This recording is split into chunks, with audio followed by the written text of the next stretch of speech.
Монгол Улсын их хурлын даргын ивэлдэр зохион байгуулдаг Монгол Улсын ардчилсан шинэ үндсэн хуулийн өдөрт зориулсан шатар сонирхогчдын улсын авраг шалгаруулах дөрөвдүгээр удаагийн тэмцээн төрийн ордонд 2 өдөр үргэлжилж өнөөдөр өндөрлөлөө. Тэмцээнийг хааж улсын их хурлын тамгын газрын ерөнхий нарийн бичгийн дарга Болдбаатар үг хэллээ. Тэрээр хэлсэн үгэндээ улсын их хурлын даргын ивэлдэр зохион байгуулдаг Монгол Улсын ардчилсан шинэ үндсэн хуулийн өдөрт зориулсан шатар сонирхогчдын улсын авраг шалгаруулах дөрөвдүгээр удаагийн тэмцээн амжилттай болж өндөрлөлөө.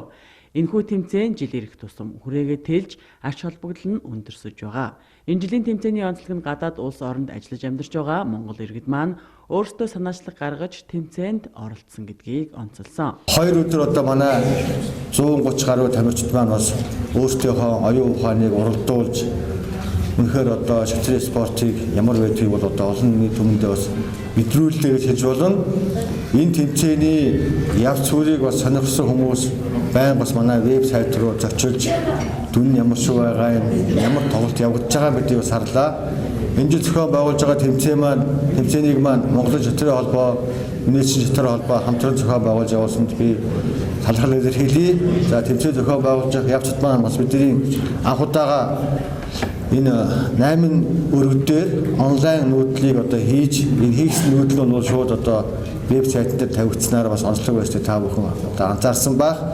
Иргэжил зохион байгуулах тэмцээн маань бас ийм одоо хийгдэх нүүдлийн тоо, өргөгийн тоо нэмэгдэнэ гэж одоо би ойлгож байна. За тэгээд энэ тэмцээнийг одоо зохион байгуулахад идэвхтэй оролцсон зохион байгуулах комиссийн за Монголын шатрын холбоо, нийслэлийн шатрын холбооныхоо нийт одоо хамт олонд ажлын өндөр амжилтсий. За энэ тэмцээнд одоо өөрийнхөө оюун ухааныг харьсан нийт тамирчтай спорт өндөр амжилтсан ирээ. Нийт 95 эрэгтэй шатар сонирхогч өрсөлдснөөс тэмцээний эцсийн дүнгээр нийслэлийн оролцогч Цэцэнбаатар 7.5 оноогоор 1-р байрт шалгарлаа. 2-р байрт нийслэлийн Баянзүрх дүүргээс оролцсон Алтан гэрэл 7 оноогоор, 3-р байрт Орнод аймгийн оролцогч Дүүрэн Жаргал 7 оноогоор шалгарсан юм а. Шагналт 4-р байрт нийслэлийн Баянгол дүүргээс оролцсон Жаргал сайхан 7 оноогоор, 5-р байрт Таавал дүүргийн оролцогч Инх Төгс 7 оноогоор тус шалгарлаа. Шатар сонирхогчдын улсын авраг шалгаруулах дөрөвдүгээр удаагийн тэмцээнд 34 эмэгтэй тамирч оролцсноос Хаавал дүүргийн оролцогч Даваасүр 8 оноогоор тэмцээнийг тэргүүлсэн бол Дархуул аймгийн оролцогч Мандах 7 оноогоор удаалж, Налах дүүргээс оролцсон оролцогч Ариун Баяр 7 оноогоор 3-р байрт шалгарсан байна. Мөн Шилдэг Ахмад эрэгтэй оролцогчоор Хинтээ аймгаас ирж оролцсон 77 настай Дамдын Сүрэн, Шилдэг Ахмад эмэгтэй оролцогчоор 59 настай Жаргал сайхан нарыг тодруулжээ. Түүнчлэн оюунлаг түвшээгээр ардын хурлын депутат Жилхаажов тодорсон байна.